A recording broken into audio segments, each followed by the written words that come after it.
नमस्कार विद्यार्थी मित्रांनो, स्मार्ट अभ्यास या यूट्यूब चॅनलवर आपले मनापासून स्वागत आहे. काल आपण 17 फेब्रुवारीचा लेक्चर हे घेऊ शकलेलो नाही, म्हणून आजच्या या व्हिडिओच्या माध्यमातून आपण काल 17 फेब्रुवारी आणि आजच्या 18 फेब्रुवारीच्या ज्या महत्त्वाच्या चालू घडामोडी असणार आहेत त्याचा अभ्यास करणार आहोत. तत्पूर्वी आपण जर चॅनलवर नवीन असाल तर चॅनलला सबस्क्राईब करून घ्या. व्हिडिओ जर आवडला तर व्हिडिओला लाईक करा. तसेच हा व्हिडिओ आपल्या विद्यार्थी मित्रांना नक्की शेअर करा, जेणेकरून याचा फायदा आपल्या मित्रांना सुद्धा होईल. चला मग सुरुवात करूया महत्त्वपूर्ण अशा चालू घडामोडींना. आणि पहिला प्रश्न असणार आहे अतिशय महत्त्वाचा प्रश्न आपल्या परीक्षेच्या दृष्टीने. हा प्रश्न स्टार करून ठेवा, कारण हा प्रश्न महाराष्ट्राशी संबंधित आहे. तर प्रश्न असेल की नुकतेच भारतातील पहिले हनी पार्क महाराष्ट्रात कोठे उभारण्यात आले आहे. ऑप्शन्स या ठिकाणी देण्यात आले आहेत. याचे योग्य उत्तर असेल ऑप्शन नंबर ए, महाबळेश्वर या ठिकाणी भारतातलं पहिलं हनी पार्क उभारण्यात आलेला आहे. अतिशय महत्त्वाचा प्रश्न आपल्या परीक्षेच्या दृष्टीने. त्याविषयी काही पॉईंट्स लक्षात ठेवायचे आहेत. तर नुकतंच महाबळेश्वरमध्ये मधाची निर्मिती, संशोधन व अभ्यासाला चालना मिळावी म्हणून या उद्देशाने या ठिकाणी हनी पार्क हे उभारण्यात आलेलं आहे. आणि अशा प्रकारचं हे भारतातलं पहिलं हनी पार्क आहे मित्रांनो. हा मुद्दा आपल्यासाठी महत्त्वाचा आहे. त्यासोबतच महाराष्ट्रामध्ये अजून एक दुसरा हनी पार्क उभा केला जाणार आहे. मुंबईमध्ये जे बोरीवली या ठिकाणी संजय गांधी राष्ट्रीय उद्यान आहे त्या ठिकाणी. हा मुद्दा सुद्धा आपण लक्षात ठेवा. त्यासोबतच जे इतर काही पॉईंट्स आहेत ते सुद्धा आपल्या लक्षात ठेवायचे आहेत, जे आपल्या परीक्षेच्या दृष्टीने महत्त्वाचे आहेत. तर महाराष्ट्रातील पहिले सौर गाव आहे मन्याची वाडी, जे की सातारा या जिल्ह्यामध्ये आहे. महाराष्ट्रातील पहिले पुस्तकाचे गाव सातारा जिल्ह्यातील भिलार. महाराष्ट्रातील पहिले फुलपाखरूंचे गाव पारपोली आहे, जे की सिंधुदुर्ग या जिल्ह्यात आहे. महाराष्ट्रातील पहिले मधाचे गाव मांगर, जे की सातारा या जिल्ह्यात आहे. महाराष्ट्रातील पहिले फळाचे गाव धुमाळवाडी, जे की सातारा या जिल्ह्यामध्ये आहे. हे अतिशय महत्त्वाचे पॉईंट्स आहेत, जे आपल्या परीक्षेमध्ये विचारले जाऊ शकतात. ते आपण लक्षात ठेवायचे आहेत. त्यानंतर पुढचा प्रश्न असणार आहे, नुकतेच कोणत्या देशाने कोल्ड सीप नावाने अंतराळ स्थानक उभारण्याची घोषणा केली आहे. ऑप्शन्स या ठिकाणी देण्यात आले आहेत. याचे योग्य उत्तर असेल ऑप्शन नंबर बी, चीन या देशाने नुकतंच कोल्ड सीप नावाचं एक अंतराळ स्थानक उभं करण्याची घोषणाही केलेली आहे. त्याविषयी काही पॉईंट्स लक्षात ठेवायचे आहेत. हा प्रश्न यासाठी महत्त्वाचा कारण मित्रांनो, चीन या देशाद्वारे नुकतंच जे दक्षिण चीन सागर आहे त्या ठिकाणी त्या डीप सी मध्ये हा अंतराळ स्थानक हे उभारलं जाणार आहे. म्हणून हा प्रश्न आपल्यासाठी महत्त्वाचा आहे. आणि हे जे काही अंतराळ स्थानक असणार आहे ते समुद्रामध्ये 2000 मीटर खोलीवर उभारलं जाणार आहे. याचा उद्देश काय आहे, तर खोल समुद्रामध्ये मिथेन हायड्राइड, जे की ज्वलनशील बर्फ म्हणून ज्याला ओळखलं जातं, त्याचे साठे असतात मित्रांनो. याचा अभ्यास करण्यासाठी अशा प्रकारचं हे अंतराळ स्थानक समुद्रामध्ये उभारलं जाणार आहे.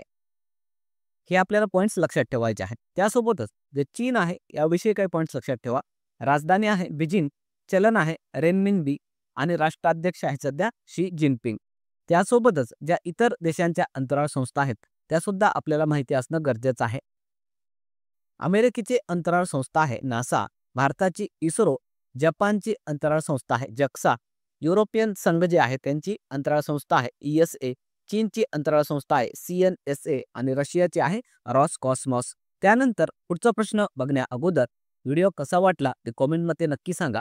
चॅनलवर नवीन असाल तर चॅनलला सबस्क्राईब करून घ्या. तसेच हा व्हिडिओ आपल्या विद्यार्थी मित्रांना नक्की शेअर करा, जेणेकरून याचा फायदा आपल्या मित्रांना सुद्धा होईल. चला मग पुढचा प्रश्न बघणार आहोत. नुकतेच इस्रोने कोणत्या IIT सोबत मिळून अंतराळ प्रयोगांसाठी स्वदेशी सेमीकंडक्टर विकसित केले आहे. ऑप्शन्स या ठिकाणी देण्यात आले आहे. याचे योग्य उत्तर असेल option number A, IIT Madras आणि इस्रो या दोघांनी मिळून हे स्वदेशी सेमीकंडक्टर बनवलेला आहे. म्हणून हा प्रश्न आपल्यासाठी महत्त्वाचा आहे. त्याविषयी काही पॉईंट्स लक्षात ठेवायचे आहेत. तर नुकतेच इस्रो आणि IIT मद्रास यांनी मिळून अंतराळ प्रयोगांसाठी स्वदेशी सेमीकंडक्टर विकसित केलेला आहे. हे आपल्याला लक्षात ठेवायचं आहे. हा मुद्दा महत्त्वाचा आहे. त्यासोबतच जे इस्रो आहे त्याविषयी काही पॉईंट्स लक्षात ठेवा.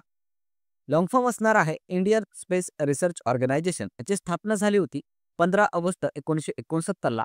मुख्यालय आहे बेंगलोर या ठिकाणी आणि अध्यक्ष आहेत सध्या व्ही नारायणन, जे की 11व्या क्रमांकाचे इस्रोचे अध्यक्ष बनले आहेत. तसेच इतर काही महत्त्वाचे पॉईंट्स आपल्याला लक्षात ठेवायचे आहेत. तर भारताच्या बाहेर पहिला IIT कॅम्पस सुरू केलेला आहे IIT मद्रासने, जे की टांझानिया या देशामध्ये आहे. IIT दिल्लीने सुद्धा अबुधाबी या ठिकाणी त्याचा IITचं कॅम्पस सुरू केलेला आहे.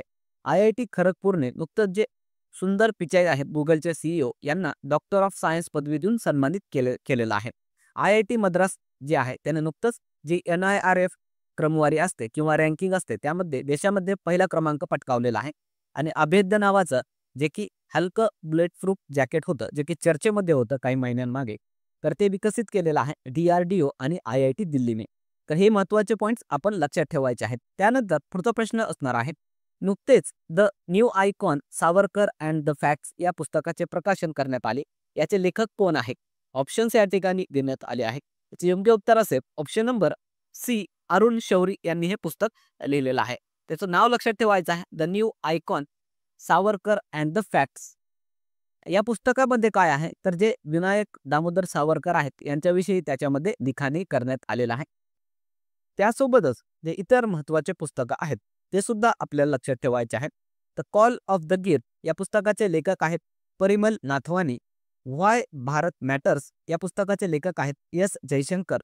अ सोर्स कोड बिल गेट्स यांची बायोग्राफी आहे. I have the streets a kutti cricket story जो क्रिकेटर आहे R अश्विन याची आहे.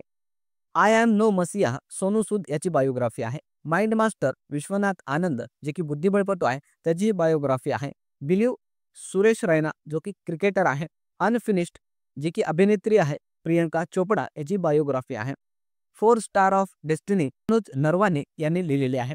मिलाऊ कुडीचा सिंहांगल जे की S सोमनाथ जे की इस्रोचे माजी अध्यक्ष होते त्यांची ही पुस्तक आहे. हे आपल्याला पुस्तकं लक्षात ठेवायचे आहेत जे आपल्या परीक्षेच्या दृष्टीने महत्त्वाचे आहेत. त्यानंतरचा प्रश्न असणार आहे, नुकतेच ग्रीस देशाचे नवीन राष्ट्रपती कोण बनले? ऑप्शन्स या ठिकाणी देण्यात आले आहेत. याचे योग्य उत्तर असेल ऑप्शन नंबर डी, कॉन्स्टंटाईन टायसोलस हे नवीन ग्रीसचे राष्ट्रपती बनले आहेत. त्याविषयी काही पॉईंट्स लक्षात ठेवा. तर ग्रीसची राजधानी आहे अथेन्स, चलन आहे युरो आणि नवीन राष्ट्रपती बनले आहेत कॉन्स्टंटाईन टायसोलस. तसेच इतर जे देश आहेत त्यांचे प्रमुख जे नव्यानं नियुक्त करण्यात आलेले आहेत किंवा नव्यानं निवड झालेले आहेत ते सुद्धा आपल्याला लक्षात ठेवायचे आहेत. तर मायकेल मार्टिन हे आयर्लंडचे नवीन प्रमुख बनले आहेत. घाना देशाचे प्रमुख बनले आहेत जॉन महामा. फ्रान्सचे पंतप्रधान बनले आहेत फ्रँकॉइस बायरू. मॉरिशसचे पंतप्रधान नवीन रामगुलाम. व्हिएतनामचे पंतप्रधान लोंग कोंग. श्रीलंकेचे पंतप्रधान हरिनी अमरसूर्या. श्रीलंकेचे राष्ट्रपती बनले आहेत अनुराग कुमारा दिसानायके. थायलंडचे पंतप्रधान पेटागटर्न शिनावात्रा. इराणचे राष्ट्रपती बनले आहेत मसूद पेजेश्कियन. ब्रिटनचे पंतप्रधान कीर स्टारमर. बांगलादेशचे पंतप्रधान मोहम्मद युनुस आणि दक्षिण आफ्रिकेचे राष्ट्रपती बनले आहेत सिरिल रामाफोसा. त्यानंतर पुढचा प्रश्न असणार आहे की नुकतेच कोणत्या देशाच्या वैज्ञानिकांनी IVF तंत्रज्ञानाचा वापर करून कांगारूचा भ्रूण किंवा एम्ब्रियो बनवला आहे? ऑप्शन्स या ठिकाणी देण्यात आले आहेत. याचे योग्य उत्तर असेल ऑप्शन नंबर बी, ऑस्ट्रेलिया या देशामध्ये नुकतंच हे IVF तंत्रज्ञानाचा वापर करून कांगारू जो प्राणी आहे त्याचा भ्रूण बनवला आहे. त्याविषयी काही पॉईंट्स लक्षात ठेवायचे आहेत. तर आपल्याला लक्षात ठेवायचं आहे IVF नेमकं काय असतं. सो लॉंग फॉर्म असतं इन व्हायट्रो फर्टिलायझेशन. ही प्रक्रिया टेस्ट ट्यूब बेबी म्हणून देखील ओळखली जाते जी की मानवांमध्ये कॉमनली दिसून येते. ज्यांना मूलबाळ होत नाही त्यांच्यासाठी ही टेक्नॉलॉजी वापरून मूलबाळ केलं जात असतं. तशाच प्रकारे हे जे काही फर्टिलिटी तंत्रज्ञान आहे त्याद्वारे ऑस्ट्रेलिया या देशाने अशा प्रकारचं कांगारू या प्राण्याचं भ्रूण हे तयार केलेलं आहे किंवा एम्ब्रियो तयार केलेला आहे. हे आपल्याला लक्षात ठेवायचं आहे. हे आपल्याला परीक्षेमध्ये विचारलं जाऊ शकतं. त्यासोबतच ऑस्ट्रेलियाविषयी काही पॉईंट्स लक्षात ठेवायचे आहेत. राजधानी आहे कॅनबेरा. चलन आहे ऑस्ट्रेलियन डॉलर. त्यानंतर पुढचा प्रश्न असणार आहे, नुकतेच सुक्री बोम्मागौडा यांचे निधन झाले. त्यांचा संबंध कोणत्या क्षेत्राशी होता? आणि याचं उत्तर असणार आहे ऑप्शन नंबर सी, लोकगायिका होत्या या सुक्री बोम्मागौडा. त्यांच्याविषयी काही पॉईंट्स लक्षात ठेवायचे आहेत. या ज्या सुक्री बोम्मागौडा होत्या त्या प्रसिद्ध लोकगायिका होत्या मित्रांनो आणि यांना पद्मश्री पुरस्काराने सुद्धा सन्मानित करण्यात आलेला आहे. त्यासोबतच ज्या इतर महत्त्वाच्या निधन वार्ता आहेत त्या सुद्धा आपल्याला लक्षात ठेवायच्या आहेत. तर जे प्रसिद्ध उद्योगपती होते भारताचे रतन टाटा यांचं निधन झालेलं आहे. तबला वादक उस्ताद जाकीर हुसेन यांचं सुद्धा निधन झालेलं आहे. गझल गायक पंकज उदास. राम नारायण अग्रवाल ज्यांना भारतामध्ये अग्नी मिसाईलचे जनक म्हणून ओळखलं जातं त्यांचं सुद्धा निधन झालेलं आहे. नटवर सिंग जे भारताचे माजी परराष्ट्र मंत्री होते यांचं निधन झालेलं आहे. यामिनी कृष्णमूर्ती ज्या की शास्त्रीय नृत्यांगना होत्या यांचं निधन झालेलं आहे. डॉक्टर आर नित्या आनंद ज्यांनी सहेली गर्भनिरोधक गोळीचा शोध लावला यांचंही निधन झालेलं आहे. शोभा रानडे ज्या की गांधीवादी सामाजिक कार्यकर्त्या होत्या त्यांचं निधन झालेलं आहे. बिशन सिंग बेदी जे क्रिकेटर होते यांचं निधन झालेलं आहे. तसेच फ्रान्सिस डिब्रिटो जे की अखिल भारतीय मराठी साहित्य संमेलनाचे माजी अध्यक्ष होते यांचं सुद्धा निधन झालेलं आहे. एस एम कृष्णा जे कर्नाटकचे माजी मुख्यमंत्री आणि महाराष्ट्र राज्याचे माजी राज्यपाल होते यांचं सुद्धा निधन हे झालेलं आहे. या निधन वार्ता आपल्याला लक्षात ठेवायचं आहे. यावर आपल्या परीक्षांमध्ये प्रश्न हे विचारले जातात. त्यानंतर पुढचा प्रश्न असणार आहे, नुकतेच जागतिक खवले मांजर दिवस कधी साजरा करण्यात आला? आणि याचं योग्य उत्तर असणार आहे ऑप्शन नंबर ए 15 फेब्रुवारीला नुकतंच जागतिक खवले मांजर दिवस साजरा करण्यात आलेला आहे. त्याविषयी काही पॉईंट्स लक्षात ठेवायचे आहेत. तर वर्ल्ड पँगोलिन डे असं त्याला म्हटलं जात असतं आणि दरवर्षी हा 15 फेब्रुवारीला दिवस साजरा केला जातो. याचा उद्देश काय आहे तर नामशेष होत चाललेले जे खवले मांजर आहेत त्यांच्या संरक्षणासाठी जागरूकता पसरवणे. त्यासोबतच जे इतर दिनविषय आहेत फेब्रुवारी महिन्यामधील ते सुद्धा आपल्या लक्षात ठेवायचे आहेत. 1 फेब्रुवारीला भारतीय तटरक्षक दिन असतो. 2 फेब्रुवारीला विश्व आर्द्रभूमी दिवस म्हणून साजरा केला जातो. 4 फेब्रुवारी जागतिक कर्करोग दिन, 10 फेब्रुवारी जागतिक डाळी दिवस, 11 फेब्रुवारीला सेफ इंटरनेट डे म्हणून साजरा केला जातो. 11 फेब्रुवारी तस्करी विरोधी दिवस, 13 फेब्रुवारीला विश्व रेडिओ दिवस आणि 15 फेब्रुवारीला जागतिक खवले मांजर दिवस किंवा वर्ल्ड पँगोलिन दिवस म्हणून साजरा केला जात असतो. इतर जे महत्त्वाचे दिनविशेष आहेत ते सुद्धा आपल्या लक्षात ठेवायचे आहेत. त्यानंतर कालच्या ज्या काही महत्त्वाच्या चालू घडामोडी आपण घेतल्या होत्या त्याचं क्विक रिव्हिजन या ठिकाणी आपण करणार आहोत. तर पहिला प्रश्न आपण काल बघितला होता, नुकतेच राष्ट्रीय क्रीडा स्पर्धा 2025 मध्ये महाराष्ट्राने कोणता क्रमांक पटकावला? आणि याचं उत्तर होतं ऑप्शन नंबर बी, महाराष्ट्राने यामध्ये दुसरा क्रमांक पटकावला आहे. याविषयी कालच्या व्हिडिओमध्ये आपण डिटेलमध्ये अभ्यास केलेलाच आहे. त्यानंतरचा प्रश्न आपण बघितला होता, ICC चॅम्पियन्स ट्रॉफी 2025 साठी राजदूत म्हणून कोणाची नियुक्ती करण्यात आली? याचं उत्तर होतं ऑप्शन नंबर बी, शिखर धवन. त्यानंतरचा प्रश्न होता, आयफा 2025 सोहळ्यात भारतीय सिनेमांसाठी कोणाला आउटस्टँडिंग अचिव्हमेंट अवॉर्ड जाहीर झाला आहे? आणि याचं उत्तर होतं option number A, Rakesh Roshan. त्यानंतरचा प्रश्न होता, नुकतेच कोणत्या देशाने हायब्रिड क्वांटम सुपर कॉम्प्युटर विकसित केला? आणि याचं उत्तर होतं ऑप्शन नंबर बी, जपान या देशाने हे हायब्रिड क्वांटम सुपर कॉम्प्युटर विकसित केला आहे. त्यानंतरचा प्रश्न होता, नुकतेच मृदेची गुणवत्ता वाढवण्यासाठी कोणत्या राज्यात हर खेत स्वस्त खेत योजना सुरू करण्यात आली? याचं उत्तर होतं ऑप्शन नंबर बी, हरियाणा. त्यानंतरचा प्रश्न होता, नुकतेच भ्रष्टाचाराच्या कारणावरून क्रिकेट खेळातून प्रतिबंधित करण्यात आलेली शोहेली अख्तर कोणत्या देशाची क्रिकेटपटू आहे?